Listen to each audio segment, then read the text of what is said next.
అందరికీ నమస్తే. ఈరోజు వీడియోలో హౌస్ షిఫ్టింగ్ ఇంతకుముందు ఒక వీడియో అయితే అప్లోడ్ చేస్తున్నాం కదా, దాని కంటిన్యూషన్ అయితే ఈ వీడియో. అండ్ ఎలా షిఫ్ట్ అయ్యామో ఆల్రెడీ మొత్తం ప్యాక్ చేసుకున్నాక కూడా కొంచెం అయితే మనకి రిస్క్ తప్పదు.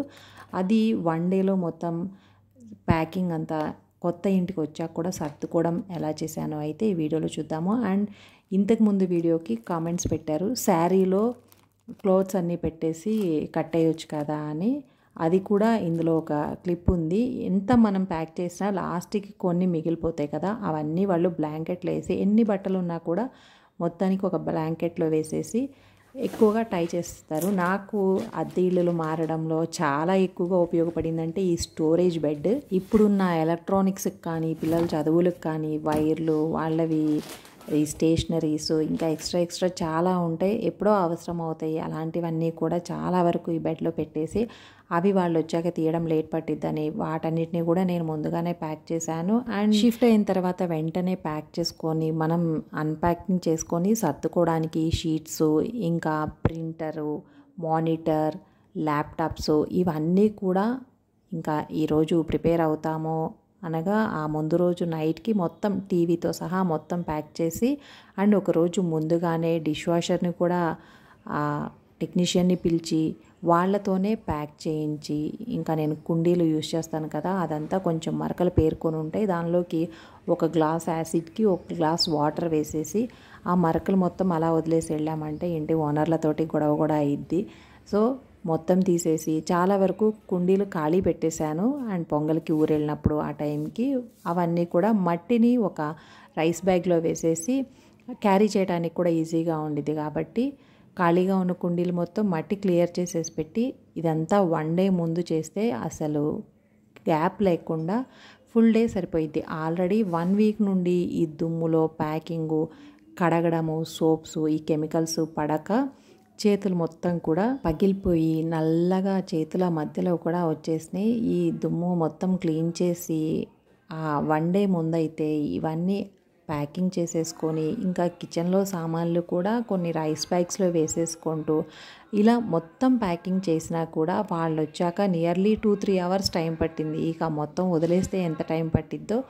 ఏసీలు కూడా ఒక రోజు ముందుగానే తీసేయించి ఆ కాపర్ వైర్ మాత్రం ఫోల్డ్ చేయకుండా పెట్టాలి అన్నారు. దాని వరకు ఇంకా ఒక రూమ్ మొత్తం ఇలా హాల్ కానీ రూమ్ కానీ ఎక్కడికక్కడ క్లమ్జీగానే ఉంది. ఇక ఆ రోజు నైట్కి ఎలాగోలా ఒక రూమ్ వరకు పెట్టుకొని పడుకున్నా కూడా మళ్ళీ ఎర్లీ మార్నింగ్ 5 ఆ టైం నుండి ప్యాకర్స్ వాళ్ళు 6:30-7కి వస్తాము అంటే మేము మళ్ళీ మార్నింగ్ 5కే లేచి, ఎందుకంటే ముందు రోజు రాత్రి వరకు వండాలి, తినాలి, అవన్నీ ఉంటాయి కాబట్టి ఆ లాస్ట్ మినిట్ కూడా క్లీన్ చేసి పెట్టినవి కూడా మళ్ళీ అలానే ఉంటాయి.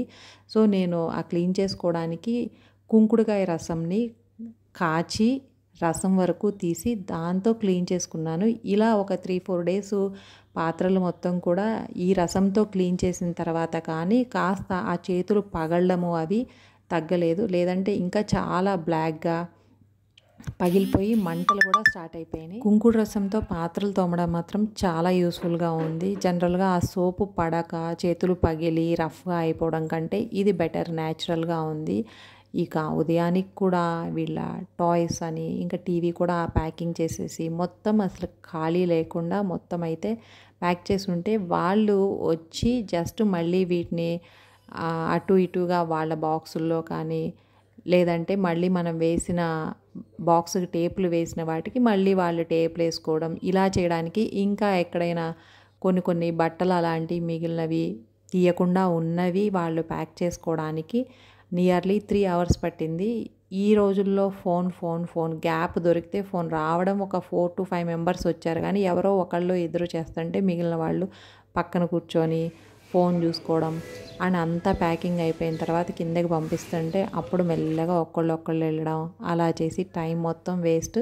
ఇక ఉదయం ఎప్పుడో రావాల్సిన వాళ్ళు లేట్ వచ్చి మళ్ళీ ఇలా చేసేసి తర్వాత మనం వెళ్ళడం లేట్ అయిపోయి మొత్తానికి 1 o'clockకి రీచ్ అయితే వాళ్ళు మళ్ళీ మొత్తం కూడా అన్లోడ్ చేయాలి కదా, ఆ అన్లోడ్ చేసి ఫస్ట్ కావాల్సినవి నేను పగడ్బందీగా చక్కగా పెట్టుకున్నాను. మొత్తం షీట్స్ కూడా వేసుకొని పెట్టుకుందాము అనుకుంటే ఫస్ట్ వాళ్ళు మాత్రం అవి తేకుండా వేరే వేరే అన్నీ తెచ్చి ఒక్క ఫ్రిడ్జ్కి మాత్రం ఇలా ర్యాపింగ్ ఒకటి కరెక్ట్గా చేశారు.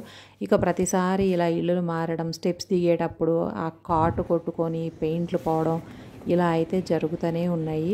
నేను ఒక చోట చూశాను, రెంట్ హౌస్ కోసం మారుతున్నప్పుడు వాళ్ళు మూవ్ అయ్యేటప్పుడు మేము జస్ట్ చూడడానికి వెళ్తే అక్కడ వాళ్ళకి ప్రతి బౌల్కి ఒక ఏదైనా గాజు బౌల్ ఉంది అంటే దానికి మొత్తం ఈ ర్యాపింగ్ చేసి నీట్గా ప్యాక్ చేస్తూ ఉన్నారు. వాళ్ళైతే ఉదయం నుండి సాయంత్రం వరకు ప్యాకింగ్ చేస్తూనే ఉన్నారు. ఇంకా మనం మొత్తం ప్యాక్ చేసుకున్నాము. నేను క్రాకరీ యూనిట్ కూడా నేను జాగ్రత్తగా ఈ పెట్టెల్లో పెట్టేసి ఉంచాను కాబట్టి తక్కువ టైం పట్టింది. ఇక రాగానే మెయిన్ ప్యాక్ చేయాల్సినవి, మనం సర్దుకోవాల్సినవి మొత్తం కూడా ఆ హాఫ్ డేలో ఫినిష్ అయిపోయింది. కొంచెం ఎక్కడ పెట్టాలి ఏంటి అర్థం కాక ఎక్కడో చోట ప్లేస్ దొరికిన చోట కొన్ని కొన్ని అలా సెట్ చేసేసి, తర్వాత ఇంకా ఇలా చిన్న చిన్నవి మనకి ఇంపార్టెంట్ అర్జెంట్ లేనివి మాత్రం నెక్స్ట్ డేకి మొత్తం 3 days మళ్ళీ ప్లేస్ షిఫ్ట్ చేయడం, ఎక్కడ పడితే అక్కడ పెట్టేశాం కాబట్టి అవన్నీ ప్లేస్ షిఫ్ట్ చేయడం మొత్తం ఒక 3 days పట్టింది.